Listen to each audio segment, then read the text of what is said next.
For any nonprofit out there, grant compliance is, well, it's everything. It's not just about being a good steward of funds, it's literally about survival. One tiny mistake and poof, your funding could be on the line.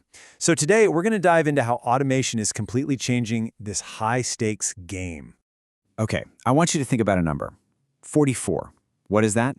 Well, that is the average number of hours, 44 hours that nonprofit finance teams are spending every single month just on manual grant tracking. I mean, just let that sink in. That's more than a full work week every single month just trying to stay afloat. All right, so let's put these two worlds side by side. On one hand, you've got the old manual way. We're talking 44 hours a month, with a pretty scary error rate that can get as high as 15%. But then, you bring in AI automation. Suddenly, you're looking at just 3 hours a month, and that error rate, it just plummets to less than 1%. That is a 95% drop in time. The difference here isn't just small, it's absolutely staggering. But to really get a feel for this, let's talk about what I call the grant compliance trap. And the best way to do that is to follow the story of someone we'll call Sarah. She's a finance director at a community health nonprofit. And believe me, her situation is something so many of you will recognize. It really shines a light on why this old manual way of doing things is just so dangerous. So, picture this. It's Monday morning. And for Sarah, every single Monday starts with this absolute grind. First, she's got to export all the transaction data from QuickBooks into Excel. Then, the fun part begins. She has to manually sort every single expense by which grant it belongs to and which budget line. After that, she's calculating spending percentages, and then she has to cross-reference all of that with budgets that are buried in separate PDF files somewhere. And only then can she email out summary reports. This whole thing, it's a 6 to 8 hour process, every single week. And that really brings us to the heart of the matter. This quote just says it all, doesn't it? Grant compliance isn't just about good stewardship, it's about survival. This constant, high-pressure process isn't just a time suck, it's a genuine liability to the organization's entire future. Okay, so now let's look at how this can go from a headache to a full-blown disaster in the real world. We're going to look at a case study that shows how one tiny manual error created a massive, massive problem. So there was this community health nonprofit, right? They were about 14 months into an 18-month federal grant when someone finally discovered a critical issue. So here's what the approved budget looked like. Pretty straightforward, right? You've got $125,000 for personnel, $50,000 for supplies, $25,000 for travel, and another $50,000 for indirect costs. On paper, it's all neat and tidy. But this is what was actually happening after 14 months of doing everything by hand. Just look at that supplies category. They were budgeted for $50,000, but they'd actually spent $52,500. They were already at 105% of their budget. And because of that manual process, this overspending had been going on for weeks without anyone noticing. And here's the kicker. That $2,500 overspend, it wasn't just a bookkeeping oopsie. It was a formal compliance violation. And that one little error immediately put the remaining $50,000 of their grant funds at risk. Not only that, but it triggered enhanced monitoring from the funder, which is the last thing you want. It's a really simple question, but the answer cuts right to the core problem with any manual system. I mean, how could a team of dedicated, hardworking finance people let this slip right through the cracks? The answer is a concept called reporting lag.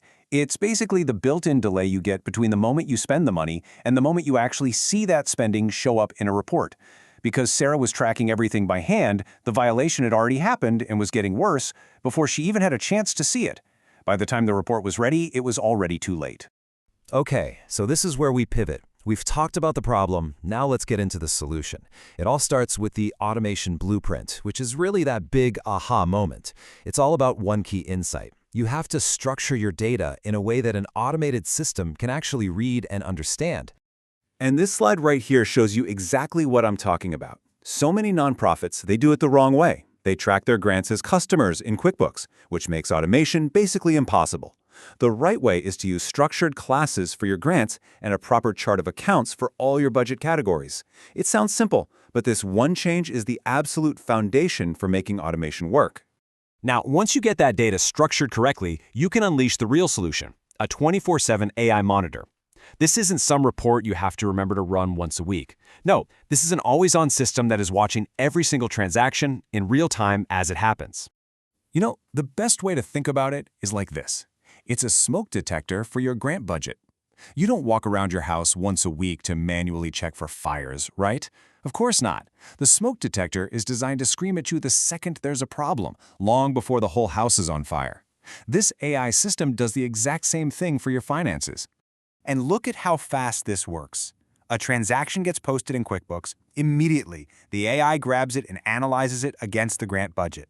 If it sees a potential problem, like an overspend, boom, an alert is automatically sent to the finance director and the program manager.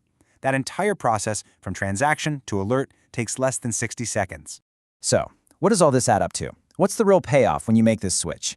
Well, it's a total transformation. You go from constant chaos to complete control. Let's break down what that actually looks like. I mean, this bar chart just says it all, doesn't it? On the left, you've got 44 hours of manual, stressful, tedious work every single month. On the right, you've got just 3 hours, and that time is spent just reviewing automated reports and the few items that got flagged. It's a fundamental change in how your finance team spends its time and energy. If we look at it another way, that's a 95% reduction in the time you're spending on compliance. Just think about that. That is time you've reclaimed. Time your team can now use for strategic financial planning, for better supporting the programs, for actually focusing on the mission. And the new workflow? It's all built around a dashboard that looks something like this. You're getting real-time budget tracking, not numbers from last week. The system can even give you predictive spend-down analysis so you know months in advance if you're on track. And you get a portfolio-wide risk assessment, letting you see at a glance which grants might need your attention. In the end, it really boils down to these 3 things. You reclaim dozens of hours every single month. You practically eliminate the risk of those costly, stressful compliance violations. And all of that frees up your entire organization to do the one thing it was created to do: focus on its mission. So, I want to leave you with this question. Just imagine, for a second, that all of that time, all of that mental energy spent worrying about compliance is suddenly back in your hands. It's yours again. Your compliance is automated. So, now what? What new strategic projects could you finally launch? How much more impact could your mission really have? That, right there, is the real potential we're talking about.